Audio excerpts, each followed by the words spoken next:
Hello all, welcome back to learn and earn buddy YouTube channel. ಇವತ್ತು ನಾವು basic English ಸ್ಕಿಲ್ಸ್ನ ಮುಂದಿನ ಭಾಗ part 3ನ ನೋಡೋಣ. ಇದರಲ್ಲಿ ಮೊದಲನೆಯದು asking and responding to questions.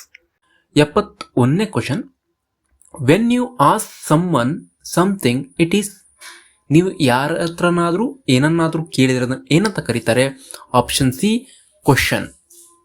72ನೇದು, question always end with a dash. Question ಯಾವಾಗಲೂ ಯಾವುದರ ಮೂಲಕ ಕೊನೆಗೊಳ್ಳುತ್ತೆ? It is option B, question mark. 73ನೇ question, dash questions give clear indication of information the person wants to know. ಯಾವ ರೀತಿಯ ಕ್ವಶನ್ಗಳನ್ನು ಕೇಳಿದರೆ ನಾವು ನಮಗೆ ಬೇಕಾದಂತಹ ಕ್ಲಿಯರ್ ಆಗಿರೋ ಉತ್ತರ ಸಿಗುತ್ತೆ?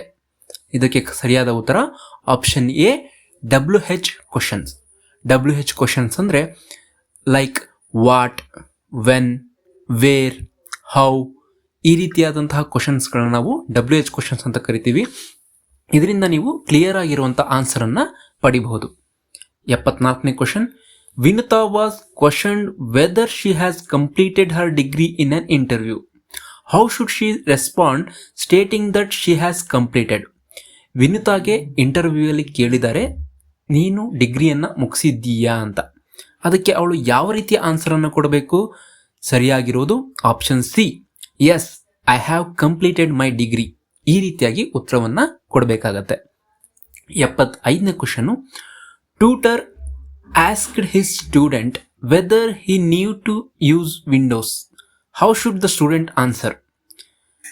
ಪಾಠ ಮಾಡುವವರು ಕೇಳ್ತಾರೆ, ನಿನಗೆ ವಿಂಡೋಸ್ ಬಗ್ಗೆ ಗೊತ್ತಿದೆಯಾ ಅಂತ. ಸೊ ಆ ಉತ್ತರ ಹೇಗೆ ಕೊಡಬೇಕು ಸ್ಟೂಡೆಂಟ್? ಇದಕ್ಕೆ ಸರಿಯಾದ ಉತ್ತರ option B, yes I know how to use Windows. ಮುಂದಿನ lesson, group discussions on simple topics.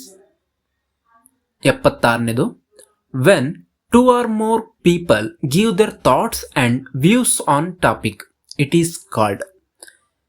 ಇಬ್ಬರು ಅಥವಾ ಅದಕ್ಕಿಂತ ಹೆಚ್ಚಿನ ಜನ ಒಂದು ಟಾಪಿಕ್ ಬಗ್ಗೆ ಮಾತಾಡೋದಾಗಿರ್ಬೋದು, ಡಿಸ್ಕಸ್ ಮಾಡೋದಾಗಿರ್ಬೋದು, ಇದನ್ನು ನಾವು ಏನಂತ ಕರಿತೀವಿ ಅಂದರೆ ಆಪ್ಷನ್ ಡಿ, ಗ್ರೂಪ್ ಡಿಸ್ಕಷನ್ ಅಂತ ಕರಿತೀವಿ. 77ನೇದು, group discussion help us dash. Group ಡಿಸ್ಕಷನಿಂದ ಏನು ಹೆಲ್ಪ್ ಆಗುತ್ತೆ? Option D, learn more and solve big problems. ನಾವು ಗ್ರೂಪ್ ಡಿಸ್ಕಷನಿಂದ ಜಾಸ್ತಿ ಕಲಿಬೋದು ಮತ್ತು ದೊಡ್ಡ ಸಮಸ್ಯೆಗಳನ್ನು ಸಾಲ್ವ್ ಕೂಡ ಮಾಡಬಹುದು. 78ನೇ question, which of these should not be used to express your opinion in a group discussion. ನೀವೀಗ ಒಂದು ಗ್ರೂಪ್ ಡಿಸ್ಕಷನ್ ಒಳಗೆ ಭಾಗಿಯಾಗಿದ್ದೀರಾ, ಇಲ್ಲಿ ಕೊಟ್ಟಿರೋ ಆಪ್ಷನ್ಗಳಲ್ಲಿ ನೀವು ಏನನ್ನು ಹೇಳಬಾರದು? Option B, listen to me. ಇದನ್ನು ನೀವು ಗ್ರೂಪ್ ಡಿಸ್ಕಷನ್ನಲ್ಲಿ ಬಳಸಬಾರ್ದು.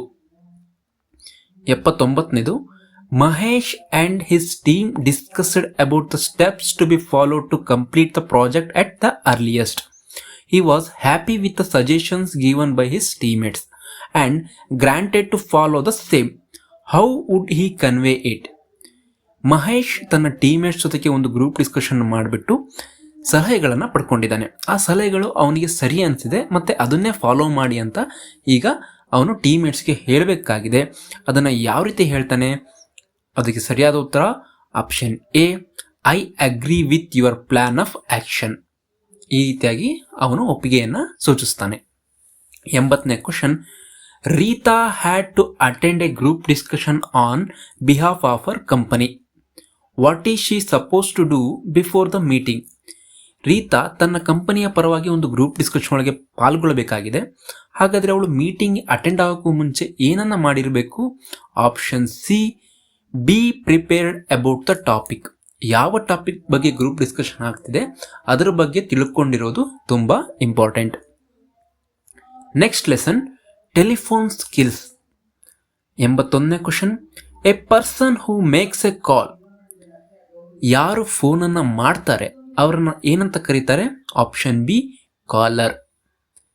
82ನೇದು, receiver is a person who dash the call. So ನಾವು ಮಾಡಿರೋ ಕಾಲನ್ನು ಯಾರು ತೆಗೆದುಕೊಳ್ತಾರೆ ಅವ್ರನ್ನ ನಾವೇನಂತೀವಿ? ರಿಸೀವರ್ ಅಂತೀವಿ. ಹಾಗಾದರೆ ಅವನು ಏನನ್ನು ರಿಸೀವ್ ಮಾಡ್ತಾನೆ? he receives the call. So option C, receives. 83ನೇದು phone call has dash phases. Phone ಕಾಲಲ್ಲಿ ಎಷ್ಟು ಫೇಸ್ಗಳಿವೆ? ಆಪ್ಷನ್ ಡಿ, 3 ಫೇಸ್ಗಳಿದೆ. ನೆಕ್ಸ್ಟ್ 84ನೇ question, Bindu receives a call from JJ company promoting a discount sale. She couldn't clearly hear the details. How is she suppose to ask the person to repeat the information. ಬಿಂದುಗೆ ಒಂದು ಕರೆ ಬರುತ್ತೆ JJ ಕಂಪ್ನಿಯಿಂದ. ಇದು sales ಬಗ್ಗೆ promote ಮಾಡೋದಾಗಿರುತ್ತೆ. ಅದರಲ್ಲಿ discount ಕೊಡ್ತಿದ್ದಾರೆ ಅಂತ ಅವ್ರು ಹೇಳ್ತಿದ್ದಾರೆ, ಬಟ್ ಅದು ಕ್ಲಿಯರ್ ಆಗಿ ಕೇಳಿಸ್ತಾ ಇಲ್ಲ. ಹಾಗಾದರೆ ಅವಳು ಯಾವ ರೀತಿಯಾಗಿ ಕೇಳಿದರೆ ಆ ಪರ್ಸನ್ ಮತ್ತೆ ಅದನ್ನು ರಿಪೀಟ್ ಮಾಡ್ತಾರೆ? Option B, could you please repeat. 85ನೇದು Harish made a call to the senior manager in a company. How is he suppose to start the conversation. Harish ಏನು ಮಾಡ್ತಾನೆ, ಒಬ್ಬ ಸೀನಿಯರ್ ಮ್ಯಾನೇಜರ್ಗೆ ಕರೆಯನ್ನು ಮಾಡಿದ್ದಾನೆ. ಅವನು ಯಾವ ರೀತಿಯಾಗಿ ಸ್ಟಾರ್ಟ್ ಮಾಡಬೇಕು ಕರೆಯನ್ನು? Option A, greet the person. ಆ ಪರ್ಸನನ್ನು ಗ್ರೀಟ್ ಮಾಡಬೇಕು. ಫಾರ್ ಎಕ್ಸಾಂಪಲ್, ಈಗ ಬೆಳಗ್ಗೆ ಆಗಿದೆ ಅಂದರೆ ಗುಡ್ ಮಾರ್ನಿಂಗ್ ಸರ್ ಅಂತ ಸ್ಟಾರ್ಟ್ ಮಾಡಬೇಕು. Next lesson, reading and understanding job descriptions. Job descriptions ಅಂದರೆ ಕಂಪನಿಯವರು ಒಂದು ಜಾಬ್ನ ರೋಲ್ನ ಡಿಸೈಡ್ ಮಾಡಿಬಿಟ್ಟು ಅದಕ್ಕೆ ಬೇಕಾಗಿರುವಂತಹ ಇನ್ಫಾರ್ಮೇಷನ್ನ ಕೊಟ್ಟಿರ್ತಾರೆ. ಅದನ್ನೇನಂತ ಕರಿತೀವಿ? ಜಾಬ್ ಡಿಸ್ಕ್ರಿಪ್ಷನ್ ಅಂತೀವಿ. 86ನೇ question, document which has details of a job is. ಯಾವ ಡಾಕ್ಯುಮೆಂಟಲ್ಲಿ ಜಾಬ್ನ ಬಗ್ಗೆ ಡೀಟೇಲ್ಸ್ ಇರುತ್ತೆ ಅದನ್ನು ಏನಂತ ಕರಿತೀವಿ? Option C, job description. 87ನೇದು, job title is the name of dash. Job title ಯಾವುದರ ಹೆಸರಾಗಿದೆ? Option C, job description. 88ನೇದು, location for the job means. Option D, ಅದು ಏನಾಗಿರುತ್ತೆ? ಪ್ಲೇಸ್. 89ನೇದು, Ravi read job description which specified familiarity with MS Office. What should he no.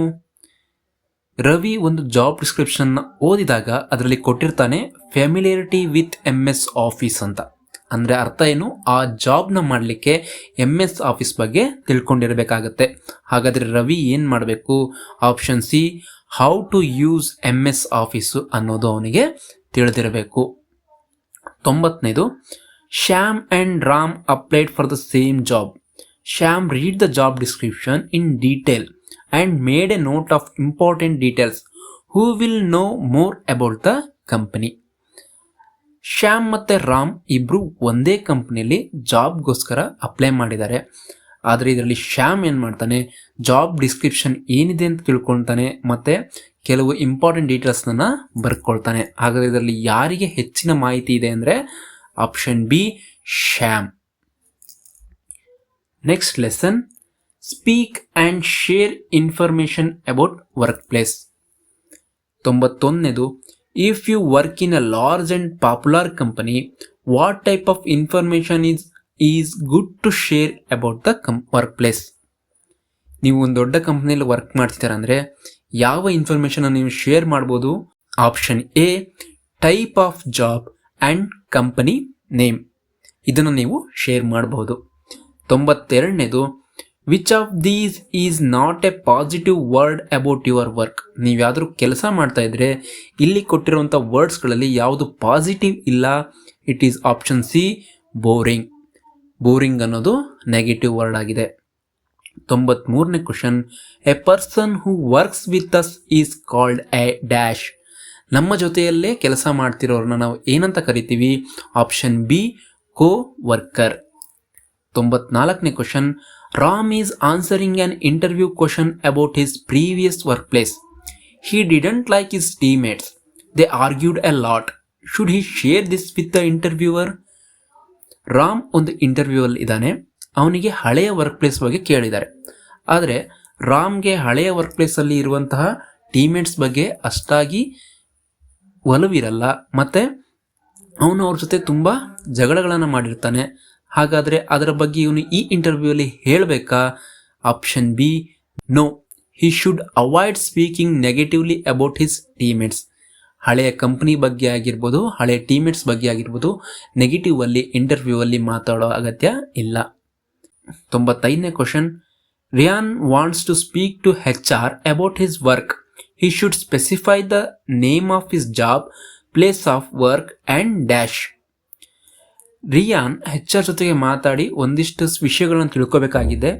ಜಾಬ್ನ ಹೆಸರು, ಯಾವ ಪ್ಲೇಸಲ್ಲಿ work ಅಂತ, ಮತ್ತೊಂದು option D some information about his responsibility.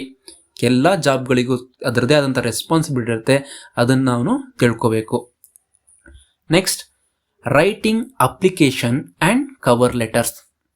96ನೇ question, most of the government job calls will be in dash format. Option A paper format. 97ನೇ question, an introduction letter is a dash. Introduction ಲೆಟರ್ಗೆ ನಾವು ಏನಂತ ಕರಿತೀವಿ? Option B cover letter. 98ನೇ question, when you are interested in working for A company you will write dash letter. ನೀವು ಒಂದು ಕಂಪನಿಯಲ್ಲಿ ಕೆಲಸ ಮಾಡೋಕ್ಕೆ ಇಂಟ್ರೆಸ್ಟ್ ಇದ್ದಾಗ ಯಾವ ಲೆಟರನ್ನು ಬರೀತೀರಾ ನೀವು ಕಂಪನಿಗೆ? ಆಪ್ಷನ್ ಡಿ ಪ್ರಾಸ್ಪೆಕ್ಟಿಂಗ್ ಲೆಟರನ್ನು ಬರೀತೀರಾ. 99ನೇದು, Latha's uncle works at the company where she has applied for a job. He offered to refer her for a position. What type of cover letter should Lata write to increase her chances of being considered for a job? ಲತಾನ uncle work ಮಾಡೋಂಥ ಕಂಪನಿಯಲ್ಲೇ ಲತಾ ಕೆಲಸಕ್ಕಾಗಿ ಅಪ್ಲಿಕೇಶನ್ನ ಹಾಕಬೇಕಾಗಿದೆ. So ಅವಳು ಒಂದು cover ಲೆಟರ್ನ ready ಮಾಡ್ಕೋಬೇಕು. ಅದರಲ್ಲಿ ಏನು ಇನ್ಕ್ಲೂಡ್ ಮಾಡಿರಬೇಕು? Option A referral cover letter. ಅಂದರೆ ಅವರ ಅಂಕಲ್ನಿಂದ ರೆಫರಲ್ ಸಿಗುವಂತಹ ಕವರ್ ಲೆಟರ್ನ ರೆಡಿ ಮಾಡಿಕೊಂಡ್ರೆ ಅವಳಿಗೆ ಕೆಲಸ ಸಿಗೋದು ಸುಲಭ ಆಗುತ್ತೆ. 100ನೇ question, Shilpa is applying for a job online. She sends her application by email. What is she suppose to mention in the subject line to make it easy for the employer to find her email. ನಾವು ಇಮೇಲನ್ನು ಕಳಿಸ್ಬೇಕಾದ್ರೆ ಅದರಲ್ಲಿ subject ಅನ್ನೋದನ್ನು include ಮಾಡಬೇಕಾಗತ್ತೆ. ಯಾಕೆಂದರೆ ಅದು ನಿಮ್ಮ ಇಮೇಲ್ನಲ್ಲಿ ಇರುವಂಥ ಇನ್ಫಾರ್ಮೇಷನನ್ನು one ಲೈನಲ್ಲಿ ಹೇಳುತ್ತೆ. ಸೊ ಶಿಲ್ಪಾ ಕೂಡ ಒಂದು ಜಾಬ್ಗೋಸ್ಕರ ಆನ್ಲೈನಲ್ಲಿ ಇಮೇಲ್ ಕಳಿಸಿದ್ದಾಳೆ. ಹಾಗಾದರೆ ಅವಳು ಸಬ್ಜೆಕ್ಟನ್ನು ಏನಿಡಬೇಕು? Option B Shilpa and job position. ಅವಳ ಹೆಸರು ಮತ್ತು ಯಾವ ಜಾಬ್ ಪೊಸಿಷನ್ಗೆ ಅವಳು ಅಪ್ಲೈ ಮಾಡ್ತಾಳೆ ಅನ್ನೋದನ್ನು ಸಬ್ಜೆಕ್ಟಲ್ಲಿ ಹಾಕಿದರೆ ಇಂಟರ್ವ್ಯೂವರ್ಗೆ ಇನ್ಫಾರ್ಮೇಷನ್ನ ಕಲೆಕ್ಟ್ ಮಾಡ್ಕೊಳ್ಲಿಕ್ಕೆ ಈಸಿ ಆಗುತ್ತೆ.